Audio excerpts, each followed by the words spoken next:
Let me share what I think is the most practical opening for the black pieces against the move 1d4.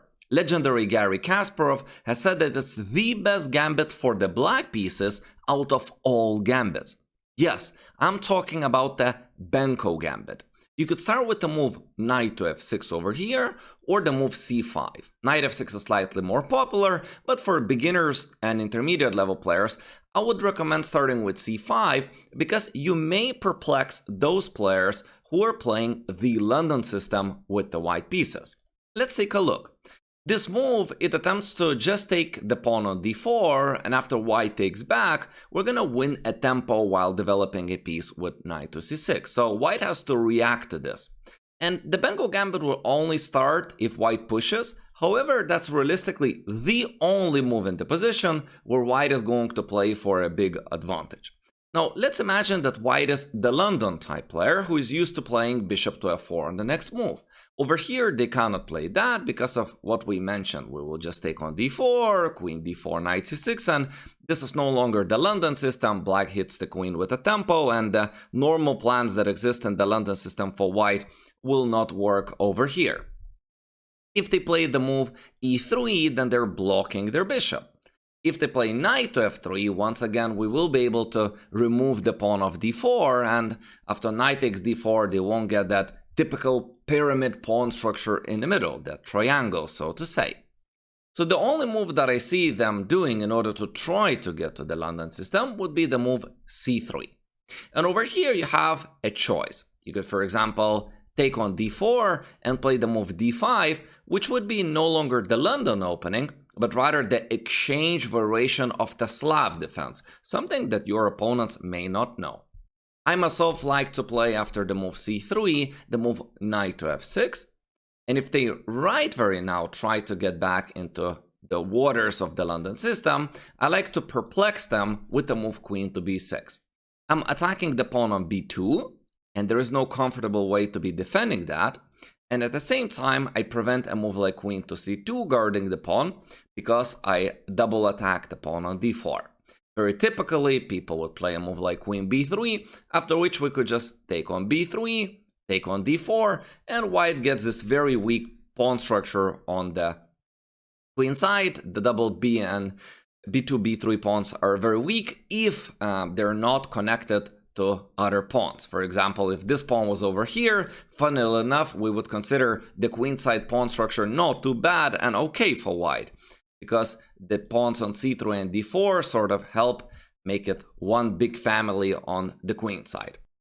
But these two are already considered bad, and black is considered to have an advantage. Of course, after we play the move queen to b6, they don't have to play the move queen c2 or queen to b3, but there is just no good way for them to be guarding the pawn on b2. For example, a lot of the times people would play the move b3, but after we take and play a move like d5, black gets very comfortable game with lots of tactical ideas by attacking the weak and dark squares, bishop b4s, queen a5s, very nice development with bishop f5, knight to c6, and maybe even knight to b4 to play for a win. So after we go back to the move knight f6, what white should likely be playing is the move knight to f3, and black could play many different ways over here and get a comfortable game. You could play pawn to d5, you could play pawn to e6, the move that I like to play.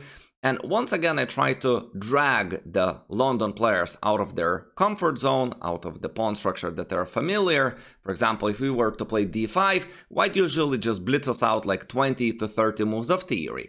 So instead, I'm just going to recommend this kind of setup that's going to resemble off the Queen's Indian defense, or the Nimzo Indian. And we're going to not put the pawn on d5, but instead put the pawn on d6. This prevents those typical knight e5 maneuvers, and I'm going to play for the e5 break if possible.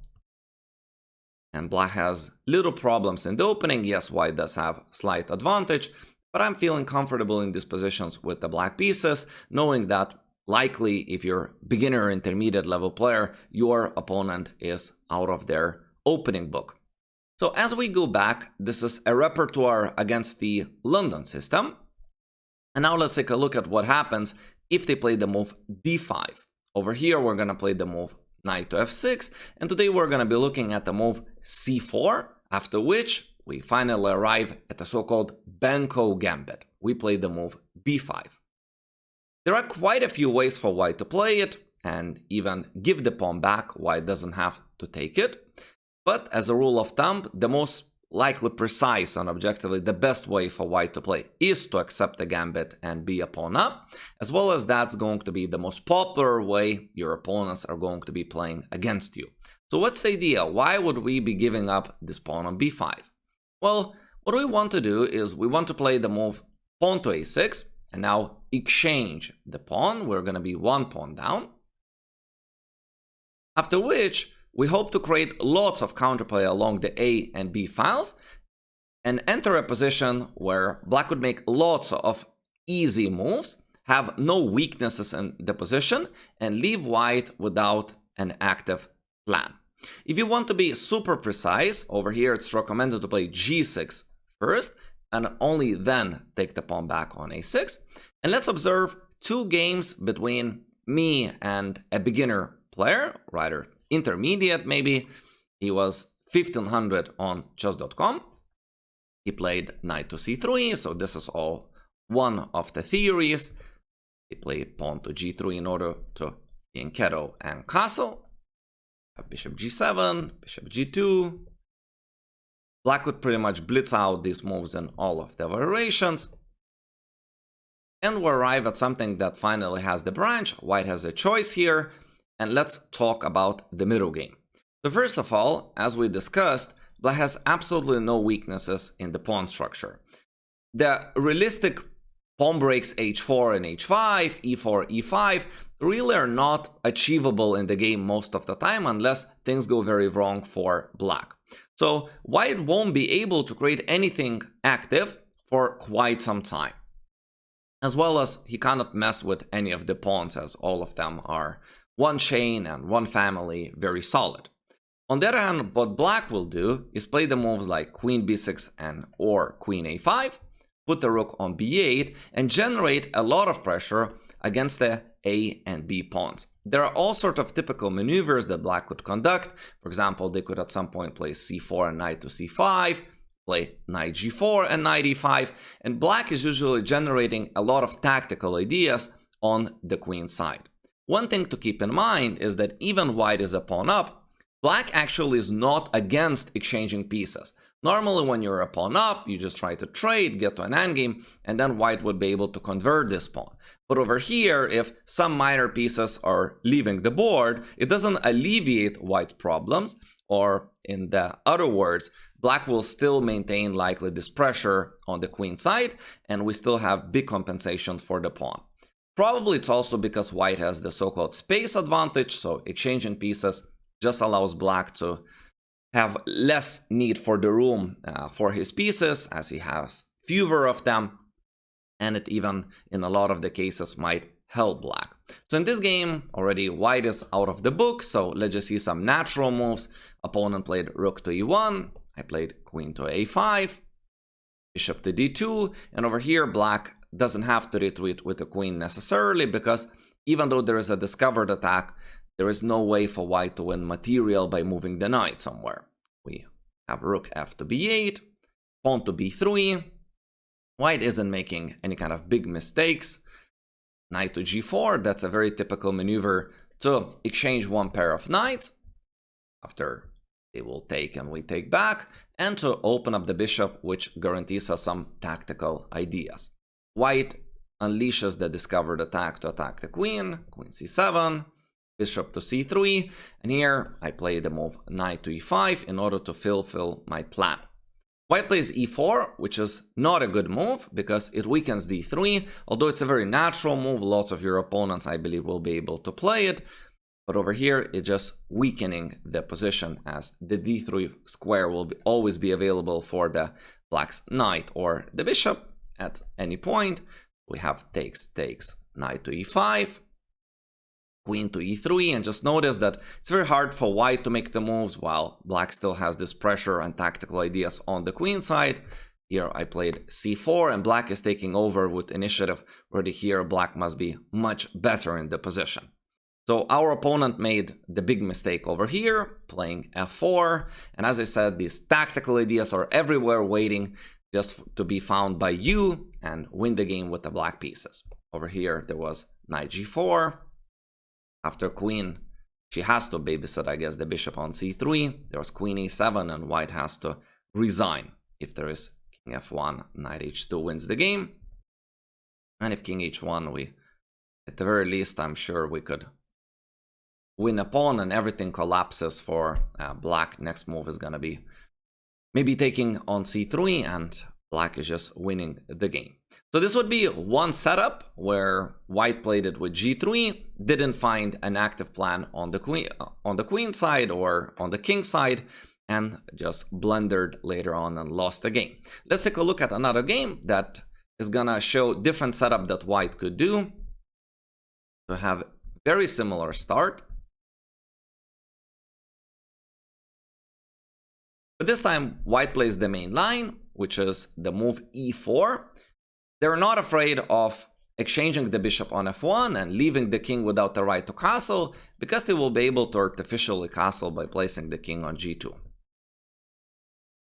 So we're following the theory once again. The move orders may differ, but black is always trying to get the same setup. And we arrive at the branch.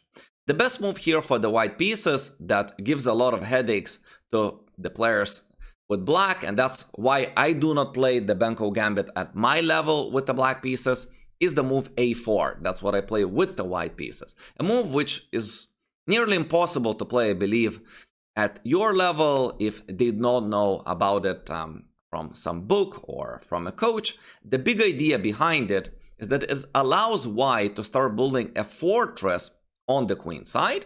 It helps to bring the knight to b5, which a lot of the times reduces black's counterplay along the b file. Even the tricky move rook a3 might allow to play b3. And if white is allowed to make these moves like knight b5, rook a3, b3, queen c2, queen e2, and bishop could be placed sometimes even on b2, at some point white will be able to use this extra pawn on the queen side. But easier said than done. In our game, white plays rook e1, which is again a very natural and good move. Black plays queen e5. It's possible, I'm sure, to play queen b6. Bishop to d2, rook fb8, and we get something very similar, but this time we get this without the light square bishops.